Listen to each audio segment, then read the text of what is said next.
नमस्कार फ्रेंड्स, मैं राज वर्मा आज फिर मैं एक न्यू घटना के साथ में उपस्थित हूँ। आज के समय में हमारे समाज में, हमारे देश में सबसे बड़ी अगर कोई खामियां और बुराइयां है तो दहेज प्रथा है। न जाने कितने दहेज प्रथा के पीछे कितने भी लड़कियां, माए बहनें अपने जान को गंवा दी।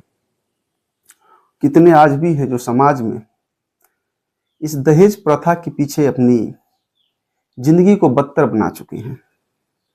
हालांकि मैं इसका विरोध करता हूँ। सरकार, प्रशासन, जितने भी लोकल स्तर पे जितने भी होते हैं, सभी लोग इसके विरोध करनी चाहिए। हालांकि सरकार की कई मुहिम ऐसे हैं जो दहेज प्रथा के लेकर अपनी सरकार में कानून सब कुछ बनाती है, लेकिन समाज की कैसी गंदी चीजें हैं जो शायद इसे खत्म होने में भी काफी समय लगेंगे। आज मैं जिस कहानी के साथ में जो आया हूँ, जिस घटना के साथ में आज मैं आपसे चर्चा करने वाली हूँ, ये घटना भोजपुर के बरहारा थाना क्षेत्र के छपरा गांव का कहानी है। एक लड़का जिसका नाम होता है चंदन कुमार गुप्ता, उसका शादी 2017 में हो जाता है। एक लड़की जिसका नाम होता है संध्या कुमारी गुप्ता, दोनों से। चंदन कुमार पेशे से एक शिक्षक होता है, गवर्नमेंट शिक्षक। 2015 में उसका नियुक्ति होता है और 15 में जब उससे सिलेक्शन लेता है टीचर में, तो 17 में उसका संध्या से शादी होता है। दोनों परिवार अपने रजामंदी से शादी करते हैं, बहुत अच्छे से पारिवारिक जीवन संपन्न होता है। लेकिन शादी के 1 साल बाद पारिवारिक कलह चालू होता है और कहानी होता यूं कि जब 2015 में जब चंदन का पोस्टिंग होता है एक प्राथमिक विद्यालय में, जब उसकी ज्वाइनिंग होती है, ठीक उससे 6 महीना बाद एक लेडीज टीचर, एक लड़की का और ज्वाइनिंग होता है। तब तक दोनों में बातचीत नॉर्मल था, लेकिन 2017 में जब चंदन की शादी हो जाती है संध्या से, इन लोग का स्कूल में जो शिक्षक थी, इनका प्यार का प्रमाण चढ़ता है और दोनों ने एक दूसरा से प्यार करते हैं। एक मान के चला जाए तो एक शादी का ही मतलब बाकी था, बाकी हर एक चीज उन लोगों के बीच में रिलेशनशिप में लोग थे। संध्या इस बात को जब देखती है, 1-2 बार नजरअंदाज करती है, बार बार देखती है कि उसकी कॉल आता है और अच्छे से बात करती है, जैसे गर्लफ्रेंड बॉयफ्रेंड पति पत्नी जैसे बात करते उस तरह बात करते हैं। संध्या इस पर विरोध करती है और 1 बार 2 बार 3 बार देखने के बाद घर में इस चीज को लेकर काफी मतलब परेशानी, हल्ला झगड़ा दोनों बनता नहीं था, होने लगा। 2017 में शादी हुआ, 2018 में आते आते काफी कलह के साथ परिवार चलने लगा, दोनों में बनता नहीं था। क्योंकि चंदन प्राथमिक विद्यालय में था तो फिर प्रतिदिन स्कूल जाना, उस लड़की से मिलना, और चंदन की पत्नी को ये चीज अच्छे नहीं लगता था।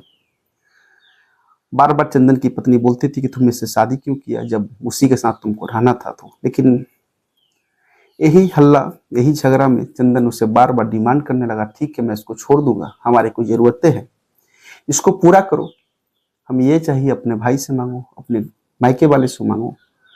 हर 2 महीना 3 महीना पे कुछ ना कुछ डिमांड न पूरा करने पर झगड़ा होता था, मारपीट दोनों आपस में करते थे। कितने बार छपरा गांव में पंचायती भी हुआ, लोकल स्तर पे जितने भी पंच होते हैं गांव के कुछ अच्छे लोग, उनको बुला के पंचायती हुआ, शांत रहता था। फिर 2-4 महीना बाद फिर कहानी शुरू। लेकिन इस पंचायती, इस झगड़े, इस हल्ले के बाद भी चंदन ने उस लड़की को नहीं छोड़ा जिससे स्कूल में पढ़ाती थी। वो भी एक सरकारी टीचर थी, गवर्नमेंट टीचर थी, और जिसके साथ उसका प्रेम संबंध था। इसी झगड़े के बीच में चंदन का एक लड़का जन्म लेता है संध्या के द्वारा। लड़का का उम्र सार्थक होता है।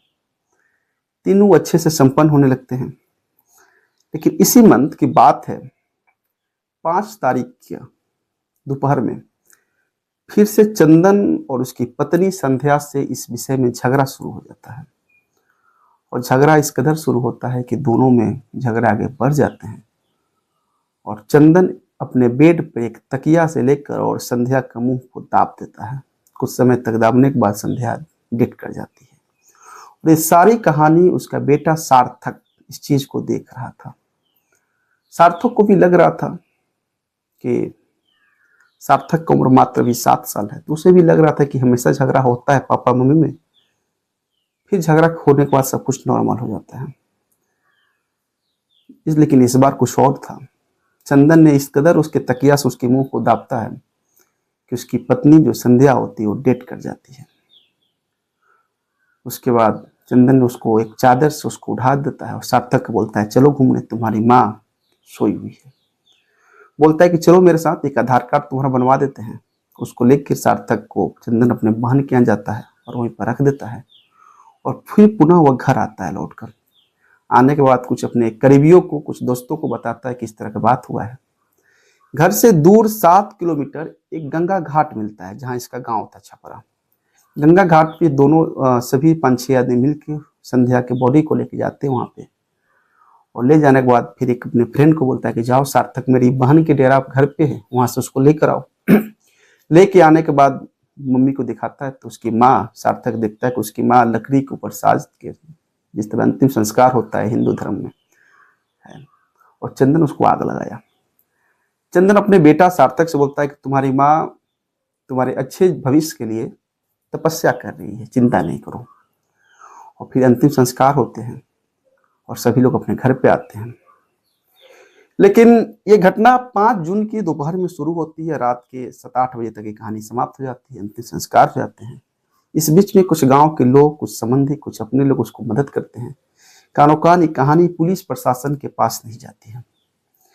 लेकिन 6 जून को शाम 4:34 पे संध्या के मायके वाले को कॉल किया जाता है किसी अनजान व्यक्ति के द्वारा।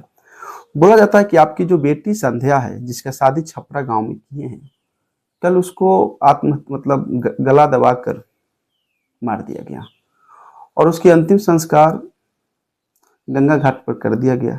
आप एक बार आकर देखिए। इधर संध्या के घर वालों को इस विषय में कोई पता नहीं था। इस बात सुनते हैं आनंद फानंद में सभी। संध्या के पिता के बारे में बता दे तो संध्या के पिता 1998 में उनका निधन हो गया था। संध्या 4 भाई थी। 4 भाई, पिता के निधन के बाद संध्या का सारा जिम्मेवारी उस 4 भाई पाया। मैं बता दूं, चारों भाई का नाम राजू कुमार गुप्ता, ऋषि गुप्ता, राकेश गुप्ता, राजेश गुप्ता। संध्या की 4 बहनें भी थी। संध्या सबसे छोटी थी। संध्या के ऊपर भी 3 बहनें थी, नूतन, चंचल, मधु और सबसे छोटी संध्या थी। संध्या सबसे छोटी होने के कारण 4 भाई 3 बहन, उसके बाद संध्या सबसे लाडली थी, इसलिए सभी उससे बहुत प्यार करते थे। जिस तरह बात सुने सभी लोग दौड़ के आए और दौड़ के आने के बाद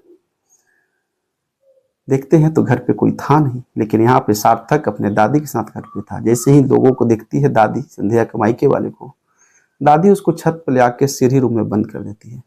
लेकिन कुछ समय बाद संध्या के मामा आते हैं। एक चीज मैं और आपको बता दूं, संध्या के जो 4 भाई थे, एक भाई जो सबसे बड़े भाई थे राजू गुप्ता, वो डेथ कर गए थे हार्ट अटैक से शादी के 1 साल बाद, जो उसको कन्यादान दिए थे। अब 3 भाई 3 बहन, कुछ संबंधी लोग वहाँ पहुंचते हैं संध्या के घर पे, और जो उसकी दादी सार्थक को जो सीढ़ी वाले रूम में छिपाई हुई थी, वहां से उसको ढूंढते हैं और लेके आते हैं।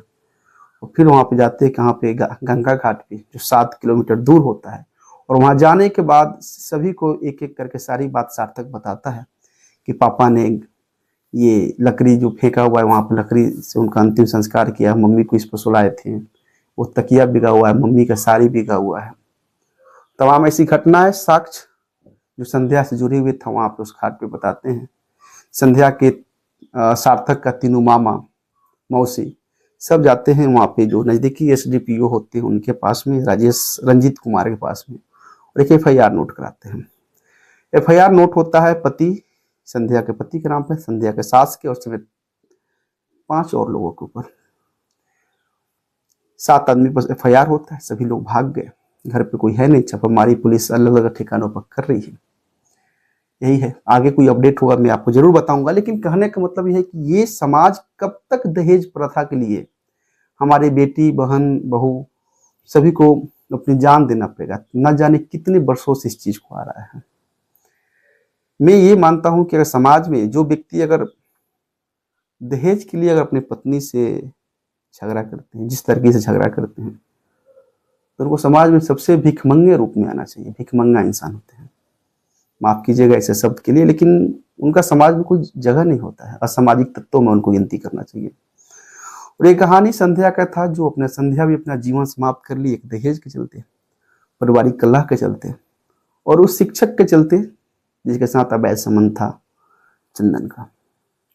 मिलता हूँ फिर कल मैं एक न्यू कहानी के साथ में। दीजिए विदा। धन्यवाद।